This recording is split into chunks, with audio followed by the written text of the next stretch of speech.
ছেড়ে হাতে শরবত নিয়েছি, দিয়া কপালে তিলক লাগাইছি।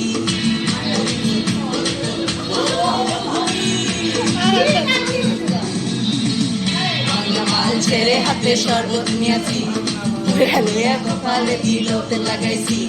মায়ের কসম ছাইরা দিয়া মন্ত্রী হইয়াছি, পাপের জন্য গঙ্গা জলে ডুব দিয়াছি। সব কিছু ছাইরা আমি সাধু হইয়া